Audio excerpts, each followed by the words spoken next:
تیسرا کلمہ عرش سے فرش تک کیسے پہنچا اور فرشتوں کے اس کلمے کے ایسے فضائل و برکات جنہیں جان کر ہی آپ حیران رہ جائیں گے۔ پیارے دوستو، اللہ سبحانہ و تعالی نے بعض کو بعض پر فوقیت عطا فرمائی ہے۔ اس کی مثال یوں سمجھ لیجئے کہ رات کا تمام تر وقت ایک جیسا نہیں ہوتا، کیونکہ رات کا آخری پہر فضیلت کے اعتبار سے رات کے پہلے حصے پر فوقیت رکھتا ہے، یعنی سحری کے وقت اللہ سبحانہ و تعالی خاص طور پر دعائیں سنتے ہیں، جبکہ اس کے برعکس دن کے اول حصے میں اللہ سبحانہ و تعالی نے برکتیں زیادہ رکھی ہیں۔ ہفتے کے 7 دنوں میں جمعہ کے دن کو دوسرے دنوں پر فضیلت عطا فرمائی ہے، تو سال کے 12 مہینوں میں رمضان المبارک کو بے پناہ فضیلت اور برکت عطا فرمائی ہے۔ جگہوں میں مکہ اور مدینہ کے شہروں کو زیادہ فضیلت عطا فرمائی گئی ہے، اور انبیاء کرام میں بھی بعض کو بعض پر فضیلت اور برتری عطا فرمائی گئی ہے۔ پیارے دوستو، اللہ تبارک و تعالیٰ نے اپنی تمام کتابوں پر قرآن کو سب سے زیادہ فضیلت عطا فرمائی،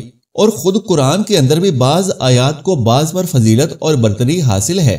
قرآن پاک اللہ رب العزت کا سب سے زیادہ بابرکت کلام ہے، لیکن اس کا بعض حصہ دوسرے حصے پر فضیلت رکھتا ہے۔ پیارے دوستو، آئیے اب 6 کلموں کی بات کرتے ہیں کہ یوں تو تمام کلمے فضیلت اور برکت کے حامل ہیں، لیکن تیسرے کلمے کو ایک خاص مقام اور فضیلت عطا فرمائی گئی ہے، اور تیسرے کلمے کو روحانیت میں ایک خاص مقام و مرتبہ حاصل ہے۔ پیارے دوستو، ہم سب یہ بات جانتے ہیں کہ تیسرا کلمہ تمجید کہلاتا ہے، اور تمجید کا معنی ہے بزرگی۔ آئیے پہلے تیسرا کلمہ اور اس کا ترجمہ سن لیں، پھر بیان کیا جائے گا کہ تیسرا کلمہ عرش سے فرش پر کیسے آیا، اور تیسرے کلمے کی فضیلت، عظمت اور بزرگی کیا ہے۔ بسم اللہ الرحمن الرحیم، سبحان اللہ والحمد للہ ولا الہ الا اللہ واللہ اکبر ولا حول ولا قوت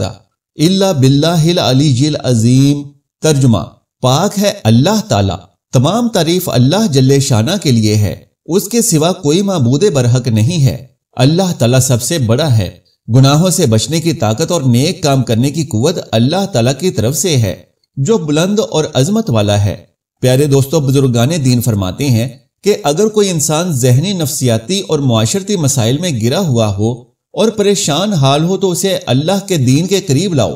اسے توبہ و استغفار کی جانب راغب کرو، اور اس سلسلے میں تیسرے کلمے کا ورد ایک بیش بہا اکسیر کا درجہ رکھتا ہے۔ تیسرا کلمہ کیا ہے اور اس کی برکات کیا ہیں، تو جان لیجئے کہ تیسرا کلمہ وظائف اور دعاؤں کا مجموعہ ہے۔ اس میں سب سے پہلے سبحان اللہ، پھر الحمدللہ، پھر اللہ اکبر کے الفاظ ہیں، اور ان الفاظ کو تسبیح فاطمی بھی کہا جاتا ہے، اور یہ تسبیح ہمارے پیارے نبی رحمت حضور صلی اللہ علیہ وآلہ وسلم کی لخت جگر سیدہ فاطمہ رضی اللہ تعالی عنہا کے ساتھ منسوب ہے۔ پھر جب یہ وظیفہ نبی کریم صلی اللہ علیہ وآلہ وسلم نے اپنی بیٹی سیدہ فاطمہ کو عطا فرمایا تو اس کے ساتھ ہی ساتھ یہ انعام بھی بتایا کہ اس تسبیح کے بدلے میں اللہ تبارک و تعالی غلاموں کو آزاد کرنے کا ثواب عطا فرمائے گا۔ تسبیح فاطمہ کے ساتھ تیسرے کلمے میں پہلے کلمے یعنی کلمہ طیبہ کا جز بھی شامل ہے، لا الہ الا اللہ، اور اس کلمے کی شان و شوکت بھی نہایت ہی بلند و برتر ہے۔ حضرت ابو ہریرہ رضی اللہ تعالیٰ عنہ سے روایت ہے کہ عرض کیا گیا، یا رسول اللہ، قیامت کے روز آپ کی شفاعت کا سب سے زیادہ مستحق کون ہوگا؟ آپ صلی اللہ علیہ وآلہ وسلم نے فرمایا، ابو ہریرہ، میرا گمان یہی تھا کہ اس بارے میں تم سے پہلے مجھ سے کوئی نہ پوچھے گا، کیونکہ میں دیکھتا ہوں کہ تم حدیث پر بہت حریص ہو۔ قیامت کے روز میری شفاعت حاصل کرنے میں سب سے زیادہ خوش نصیب شخص وہ ہوگا جس نے خلوص دل و جان سے لا الہ الا اللہ پڑھا ہوگا، باروایت صحیح بخاری، اور پھر آخر میں لا حول ولا قوت الا باللہ العلی العظیم، یعنی اللہ کی تسبیح، حمد و کبریائی کے ساتھ ہی ساتھ اس کے معبود برحق ہونے پر اور ہر تقدیر پر قادر ہونے کا اعتراف و اقرار بھی اس میں موجود ہے۔ علماء کرام اور مفسرین نے تیسرے کلمے کا ذکر کرتے ہوئے لکھا ہے کہ حضرت ابن عباس رضی اللہ تعالیٰ عنہ فرماتے ہیں کہ اللہ سبحانہ و تعالیٰ نے عرش بنایا اور فرشتوں کو اسے اٹھانے کا حکم دیا، تو فرشتوں کو عرش الہی بہت وزنی محسوس ہوا، تو اس وقت فرشتوں کو سبحان اللہ پڑھنے کا کہا گیا۔ چنانچہ جب فرشتوں نے سبحان اللہ کا ورد شروع کیا تو اس کو پڑھتے ہی عرش الہی اٹھانا آسان ہو گیا۔ فرشتے برابر اس کلمے یعنی سبحان اللہ کو پڑھتے رہے، یہاں تک کہ اللہ سبحانہ و تعالیٰ نے حضرت آدم علیہ السلام کو زمین پر پہلے انسان اور نبی کے طور پر معرض وجود فرمایا اور ان کو چھینک آئی تو حضرت آدم علیہ السلام کو الحمدللہ پڑھنے کا حکم دیا گیا، اور اس کے جواب میں اللہ رب العزت نے فرمایا یرحمک اللہ۔ پھر جب فرشتوں نے حضرت آدم علیہ السلام سے یہ کلمہ سنا تو سبحان اللہ کے ساتھ الحمدللہ بھی پڑھنے لگے۔ جب حضرت نوح علیہ السلام کا زمانہ آیا تو بت پرستی کے خلاف اللہ تبارک و تعالیٰ نے حضرت نوح علیہ السلام کو حکم دیا کہ اپنی قوم کو لا الہ الا اللہ کی تلقین کریں۔ فرشتوں نے جب حضرت نوح علیہ السلام سے سنا تو اس کو بھی ساتھ ملا کر پڑھنا شروع کر دیا،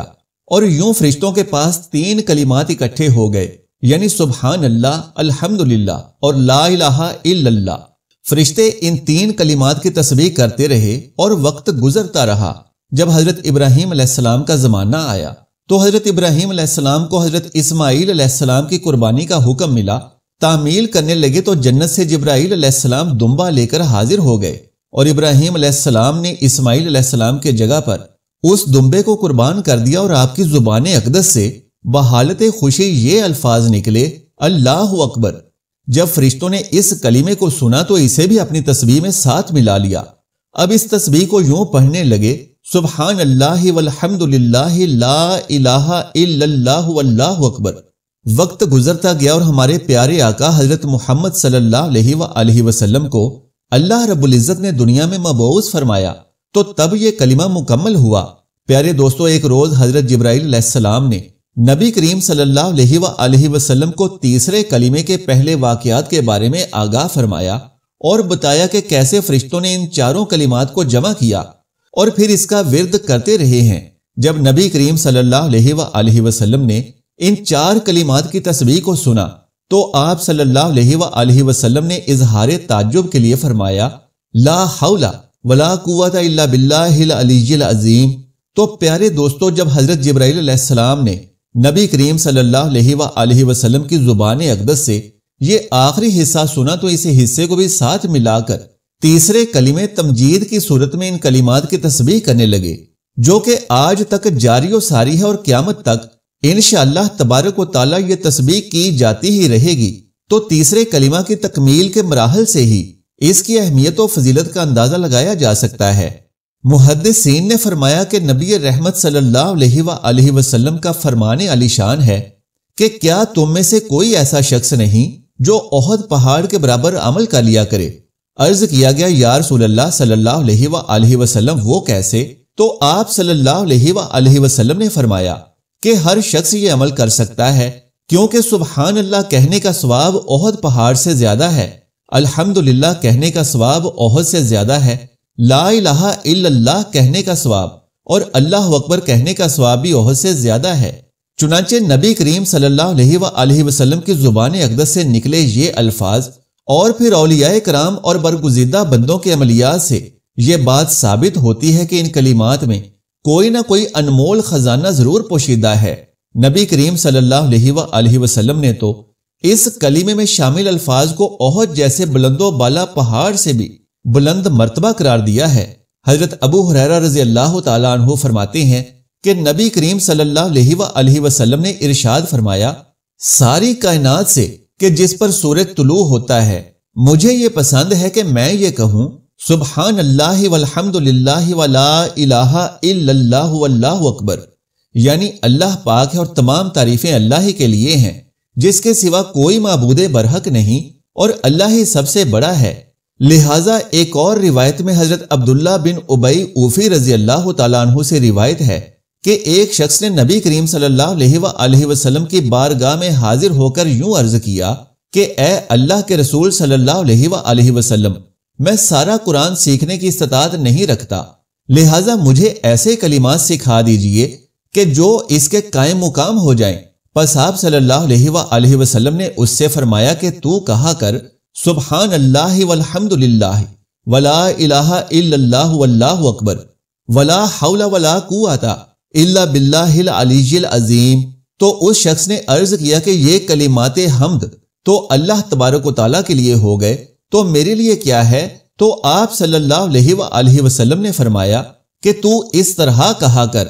اللہم غفر لی وارحمنی وعافنی واہدنی وارزقنی، یعنی اے اللہ تو مجھے بخش دے اور مجھ پر رحم فرما اور مجھے عافیت عطا فرما اور مجھے ہدایت عطا فرما اور مجھے رزق کثیر سے نواز دے۔ اللہ تبارک و تعالیٰ سے دعا ہے کہ نیکی کی بات کو سننے، سمجھنے اور اس پر عمل کرنے کی طاقت و توفیق مرحمت فرمائے، آمین یا رب العالمین۔ پیارے دوستو، درخواست ہے کہ ویڈیو کو لائک اور شیئر کیجئے اور چینل کو سبسکرائب کر لیجئے۔ جزاک اللہ خیرن کثیرا۔ اللہ ہم سب کا حامی و ناصر ہو۔